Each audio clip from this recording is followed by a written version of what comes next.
His own driveway had become a parking lot for someone else's parties. Karen, the self-proclaimed queen of the neighborhood, dismissed his protests with a smirk, calling it just a bit of asphalt and accusing him of making a problem out of nothing. Every time James asked her to stop, she laughed, confident that no one could hold her accountable. But Karen had no idea that James was quietly preparing a move that would change everything. He'd gathered undeniable proof of her disregard and had a plan that would leave her reeling. And when Karen finally realized her overconfidence had backfired, it was far too late. But let's start from the beginning. James Harper, a retired Army veteran and father of two, cherished the quiet life he had built in his cozy suburban home. His driveway was his pride, a space for his family's travel trailer, tools, and occasional morning coffee as he admired the peaceful neighborhood. One evening, James returned from work, only to find his driveway packed with unfamiliar cars. Loud music and laughter spilled over from his neighbor Karen's yard, where balloons and decorations revealed a lively party in full swing. James's irritation grew as he realized this wasn't a simple misunderstanding. It was entitlement at its worst. Determined to address the issue, he walked over to Karen's yard, weaving through the crowd of her guests. Karen, the self-proclaimed queen of the neighborhood, was laughing at the center of attention. When James called her name, she turned with a look of annoyance. "Karen, your guests are parked in my driveway," James said calmly. "I need them to move their cars." Karen waved dismissively. "Oh, relax, James. It's just for a couple of hours. Be a good neighbor," she said with a patronizing smile before returning to her party. James was stunned. The blatant disregard for his property left him speechless. Trying to stay calm, he decided to give her some time, thinking the cars would be moved once the party wound down. 2 hours later, the situation was the same. His driveway was still full, the music was louder, and Karen's laughter echoed through the night. She clearly had no intention of resolving the issue. Standing on his porch, James felt anger bubbling up. This isn't right, he thought. His driveway wasn't just a patch of concrete, it was part of his home, his sanctuary. Karen's dismissive attitude wasn't just disrespectful, it was a challenge. As James watched the cars blocking his space, he made a decision. He wouldn't let this slide. Respect for boundaries wasn't optional, and Karen would soon realize she had pushed him too far. The next morning, James stepped out of his house, ready to shake off the frustration of the previous evening, but the sight before him made his blood boil. His once pristine driveway now bore a deep scratch, cutting across the asphalt like an unwanted scar. Empty cups, crumpled napkins, and even remnants of confetti littered his yard, as if his property had been used as a public trash bin. It wasn't just disrespectful, it felt personal. James clenched his fists, taking a deep breath to steady himself. He walked over to Karen's house, determined to finally resolve this peacefully. Knocking firmly on her door, he waited as the sound of shuffling footsteps grew closer. Karen appeared, her casual demeanor unchanged, as if she had no idea about the mess she'd left behind. "Morning, Karen," James began, his voice tight with restrained frustration. "I need to talk to you about what happened yesterday. One of your guests left a scratch on my driveway and there's trash all over my property. I'd appreciate it if you'd make sure this doesn't happen again." Karen raised an eyebrow, her expression quickly shifting from neutral to dismissive. "A scratch on the driveway? Really, James? It's just asphalt. Why are you making such a big deal out of this?" James stared at her, stunned. "It's my property, Karen. I have every right to expect it to be respected." Karen crossed her arms and smirked. "Maybe you should try being a little friendlier. It's not like anyone meant any harm." With that, she shrugged and closed the door, leaving James standing on her porch, seething. Back home, James sat at his kitchen table, staring out the window at the mess that still lingered on his driveway. Karen's dismissive attitude replayed in his mind, each word adding fuel to his frustration. It wasn't just about the scratch or the trash. It was about the principle. This was his home, his sanctuary, and someone had blatantly disrespected it. Determined to take action, James decided to call the police. The officer on the other end listened patiently, but explained that they couldn't intervene without concrete evidence. "If this happens again, try to document it," the officer suggested. Karen's efforts to tarnish James's reputation backfired spectacularly. Word spread and her social standing in the neighborhood took a hit. People began to distance themselves from her, and her once busy parties became rare. To make matters worse for Karen, local authorities issued her a fine for repeated parking violations, a public confirmation that James was in the right. Meanwhile, James became a quiet hero in the community.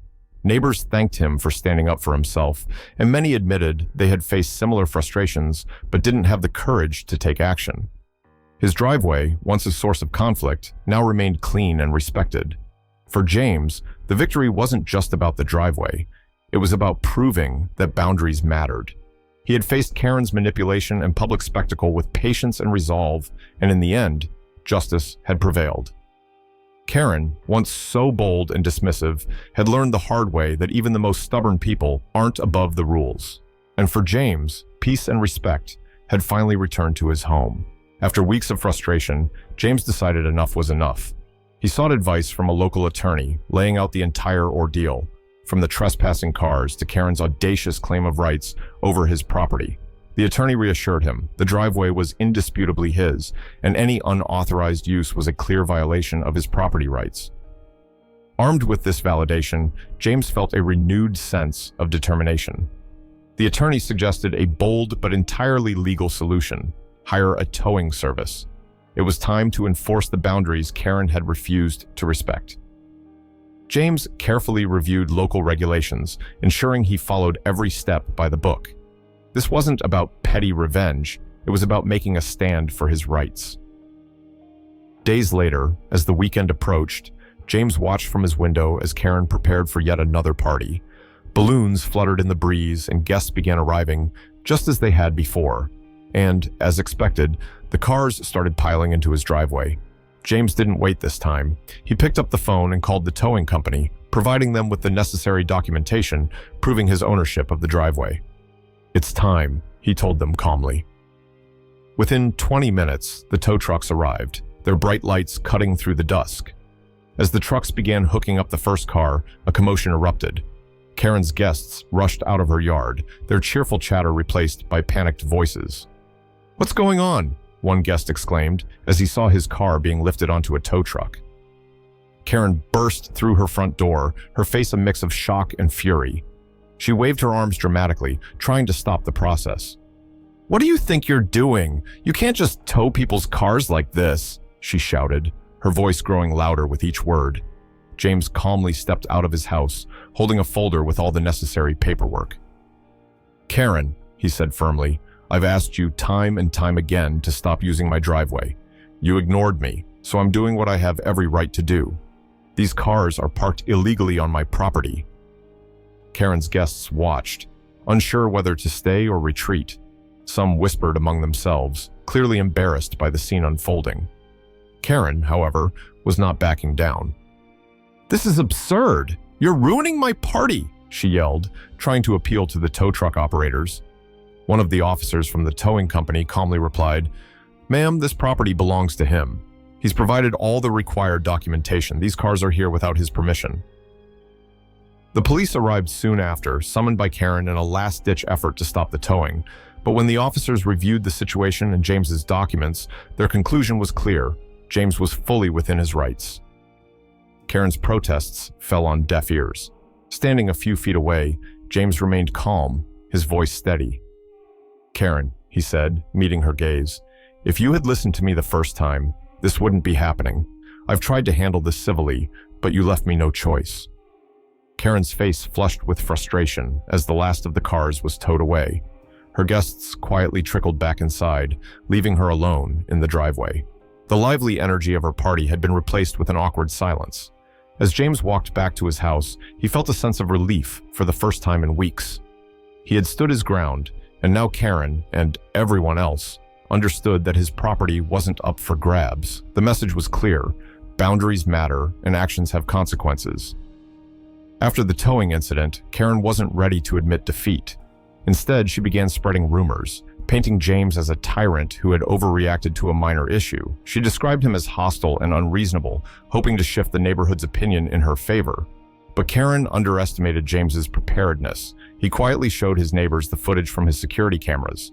The videos left no room for doubt. Karen was seen directing her guests to park on his driveway, ignoring his repeated requests to stop. The reaction was swift. Neighbors who had initially hesitated to take sides were appalled by Karen's behavior.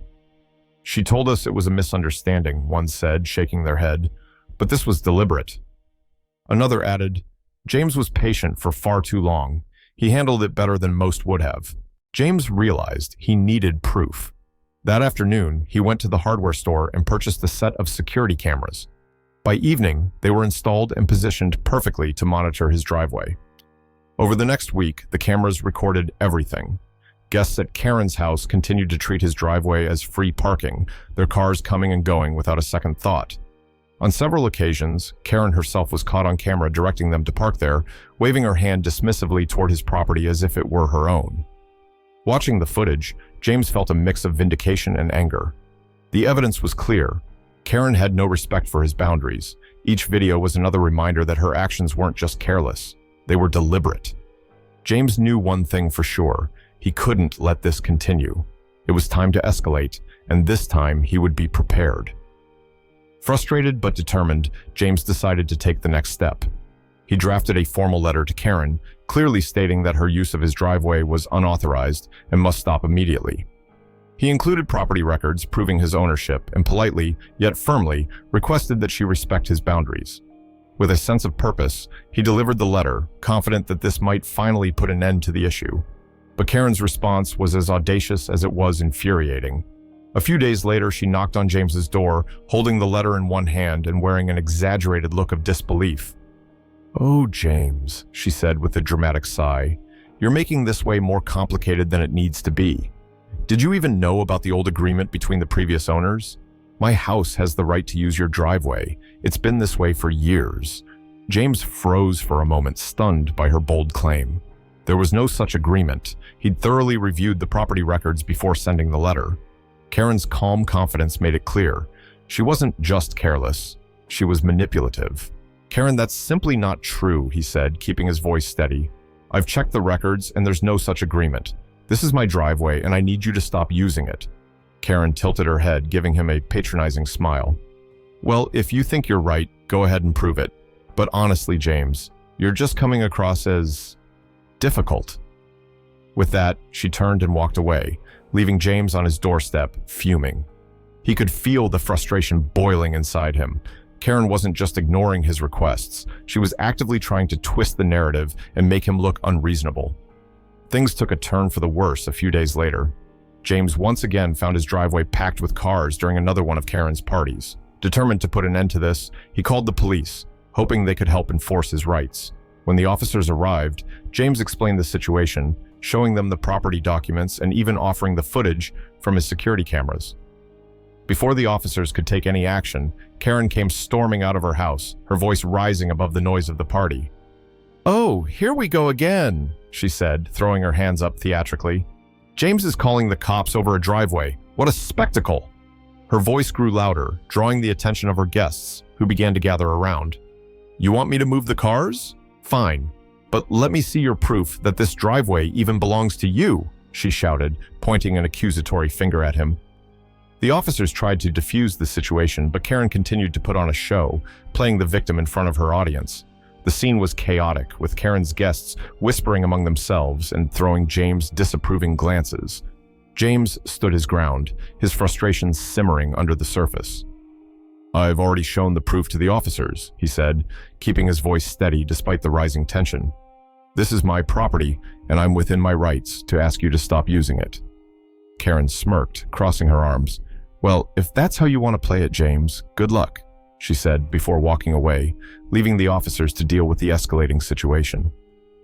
As James watched her retreat, he realized that Karen wasn't going to stop unless he took decisive action. She had turned what should have been a simple resolution into a public spectacle, manipulating the situation to make herself appear innocent while painting him as the aggressor. That evening, as James reviewed the footage from his security cameras, he felt a renewed sense of determination. Karen's blatant disregard for his property and her attempts to undermine him had gone too far. He knew it was time to take a stronger stand, one that she wouldn't be able to ignore or dismiss.